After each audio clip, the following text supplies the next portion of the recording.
Bom, estamos de volta com o Júnior Michelin, hoje falando a respeito do lançamento do seu livro. Antes eu quero lembrar você que está em circulação a edição da revista Zap.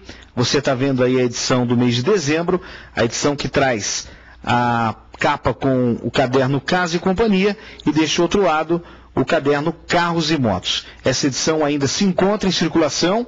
A edição do mês de janeiro para a próxima semana nós já teremos em circulação em Apucarana e Arapongas. Se você também, de repente, sentir no seu coração a vontade de ser um anunciante da revista Zap, está aparecendo aqui no rodapé da tela o telefone para contato, para que o nosso departamento comercial possa lhe fazer uma visita. Júnior, a gente estava falando a respeito do livro, aqui em off, e como é que surgiu? Da onde surgiu o fundamento para que você pudesse estar fazendo o livro Capacitando o Jovem para o Mercado de Trabalho? Você estava me dizendo que nos dias de hoje a situação está bem pior do que há 10 anos atrás, é isso? Ricardo, a gente tem que, todos os dias nós temos informações boas e informações ruins. Cabe a nós selecionarmos o que nos é melhor apresentado e que tenha fundamento. E quando eu escrevi esse livro, apresentava um quadro bem diferente, não tão diferente em certos pontos. E me apresentava essa necessidade de fazer um trabalho para os jovens. O porquê disso? Porque eu acredito que nós estamos aqui não só para usufruir do mundo, mas assim trazer algo para ele também. E aí eu até separei algumas citações da época. Vamos dar uma olhada. Para a gente poder ter uma ideia o porquê, de onde surgiu esse livro. Há um ano atrás, foi vinculado na UOL Notícias que o emprego para jovens está pior do que há 10 anos, mostra o PNAD. PNAD é uma pesquisa nacional por mostra de domicílios. O que ele trazia um ano atrás? Que na faixa de 15 a 17 anos, por exemplo, o nível de ocupação teve uma redução de 9 pontos percentuais.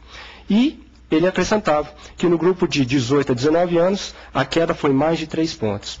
Há um ano para cá, Ricardo, você acha que mudou alguma coisa? Acho que não. Mudou, mas mudou para pior. Mudou para pior, infelizmente. Infelizmente. Aí, quem olha, fala, mas ele está falando de uma pesquisa de um ano atrás. Quanto que mudou isso daí? Bom, em julho desse ano, há 6 meses atrás praticamente, veio a notícia: escassez de mão de obra qualificada ameaça o crescimento do Brasil. Escreve quem? The New York Times. Quer dizer, se os americanos estão percebendo agora, nós percebemos isso há muito tempo. O problema é que nós estamos morosamente tentando mudar esse quadro. E esse quadro está acabando com a qualificação dos nossos jovens e aumentando esse índice agressivo de desemprego na faixa de 15 a 24 anos. Uma outra que saiu agora, recentemente. Menos de 3 meses. 3 meses, dia 28/10/2008, pelo Jornal da Cidade. Ele trazia: os jovens latino-americanos não estão aptos ao trabalho. E aí que eu falei para você, lembra daquela reportagem de um ano atrás? Qual que era a situação agora? Mais da metade dos latino-americanos, de 15 a 19 anos, não tem o nível adequado de educação para conseguir um trabalho bem remunerado. Bom, isso daqui são latino-americanos. E o Brasil? O Brasil traz esse percentual para 71,6%.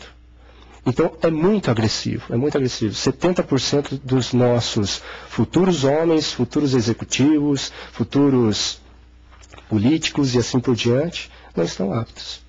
Seguindo um pouquinho mais, para ter uma amplitude um pouco maior, exatamente um ano atrás, o Brasil está entre os piores em lista de educação da OCDE. O que é isso? É a Organização para a Cooperação de Desenvolvimento Econômico. Ela dizia o seguinte, que o Brasil ocupa entre o 50º e o 54º lugar numa lista de 57 países. Ou seja, está praticamente por último, né? Para dar uma sacaneada, está quase Rubinho Barrichello. Seguindo ainda essa analogia para as pessoas compreenderem exatamente qual que era o quadro que nós nos encontrávamos e qual nós nos encontramos e o porquê desse trabalho. Em 18 de setembro de 2007, em lista de 34 países, o Brasil é o que menos gasta com educação. Quem trouxe isso daqui também foi a OCDE, Organização de Cooperação e Desenvolvimento Econômico. Complementando, mudando um pouco o foco, surgiu no dia 22 de dezembro de 2007, 47% dos professores, até a quarta série, Ricardo, não tem diploma universitário. E o que trazia essa matéria? Ela dizia o seguinte: se fosse seguida à risca uma das determinações da LDB, Lei de Diretrizes e Bases da Educação, esses profissionais teriam problemas para participar de concurso de admissão. Com certeza. Só tem o segundo grau, não tem uma escolaridade um pouco... E agora, imagina eu e você, que somos da geração anterior. Lembra de 1996? Traz aqui. Em 1996, o dado do censo escolar do MEC mostrava que só 20% dos professores de pré-escola e do primeiro ciclo, que vai até a quarta série, do ensino fundamental, possuem um diploma de nível superior. Melhorou de lá para cá? Melhorou, mas precisa se melhorar quanto ainda? Corremos o risco de sermos educados por profissionais aí que realmente não tinham inatos, né? Não tinham um nível superior. E aí, seguindo, mas e os alunos? Vamos olhar para ele um pouco? Pesquisa do mês 10 de 2007. Alunos do terceiro ano têm nota de 8ª série. Brincadeira? Trazia em São Paulo, no segundo ano do segundo grau, 43% dos estudantes mostram conhecimento de leitura e escrita esperados da 8ª série. Eu venho trabalhando na FAP há algum tempo e isso daí nós deparamos também com alguns alunos, essa dificuldade que há tempos não foi trabalhada da melhor forma. Tem alguns casos que você se depara em outras universidades também, com o TCC mal redigido, um TCC que é aquele famoso Ctrl+C, Ctrl+V e assim por diante. A facilidade também que nós tivemos da internet sobre as informações tornamos preguiçosos. Você acabou tirando uma pergunta da ponta da língua que eu ia te fazer agora. E você acredita, e você já respondeu, a internet realmente ela veio para ajudar, mas ela também facilitou demais, né? Os estudantes eles têm feito muito isso, Ctrl+C, Ctrl+V, e aí acaba deixando a desejar. Eles não aprendem e prejudica todo um esquema, né? Sim. É muito ruim isso, porque uma pessoa que está produzindo um TCC, ela está saindo da universidade. Ela tem que ser um profissional. Ela não pode ser mais olhado como um universitário. E aí, um texto mal redigido, uma cópia, uma pesquisa mal elaborada, uma apresentação ruim, tudo isso faz com que a gente possa ter aquela questão de, será que é esse tipo de profissional que o dia de manhã eu vou encontrar, que vai estar oferecendo o serviço dele para a minha empresa? Então, que tipo de profissional nós estamos fazendo? Só que nós fazemos um trabalho para reverter esse tipo de situação. E até engraçado, porque as pesquisas que são feitas dentro das universidades para avaliação do próprio aluno, mostrou há pouco tempo, que aqueles que estavam saindo tinham alguns conhecimentos menores do que aqueles que estavam entrando. Aí a gente pergunta, poxa, mas entrou e esqueceu?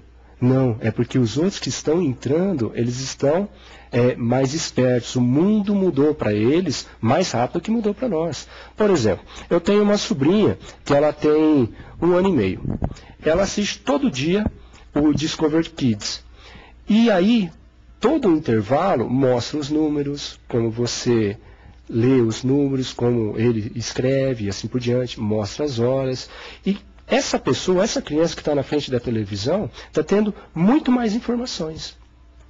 A diferença do meu pai para mim e para o meu sobrinho mexer no celular é berrante.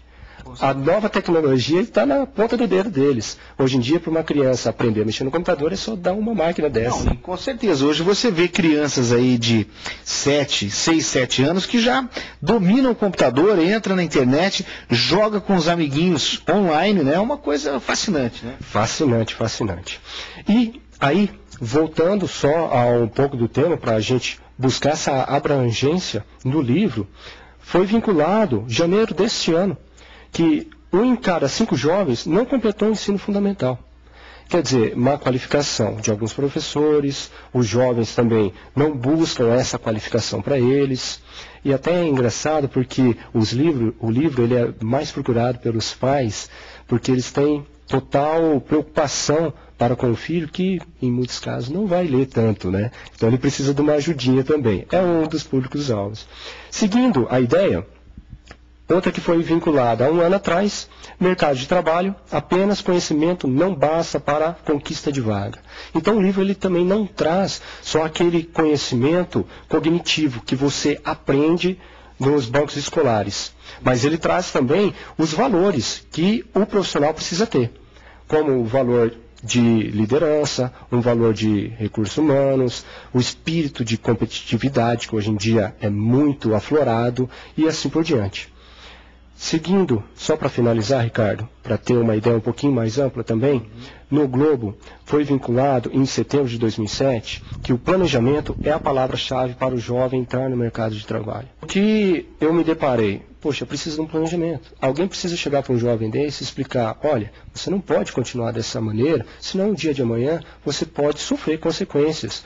Hoje em dia, se não tivesse esses programas de trainees feitos pelas empresas, que estão, de certa forma, tentando ajudar esse profissional, esse futuro profissional, se os pais não tivessem tanto empenho, se as universidades não tivessem preocupadas e assim por diante, o caso seria um pouco pior, porque eles mesmos estão mais preocupados a consumir o que já está produzido do que perceber que o dia de amanhã eles terão que produzir algo melhor do que existe hoje.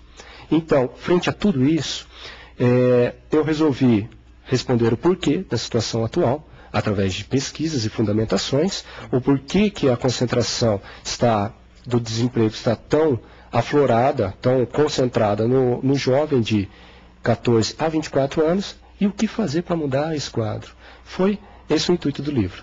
Maravilha. Segura um pouquinho, Júnior. A gente vai para a nossa dica de filme.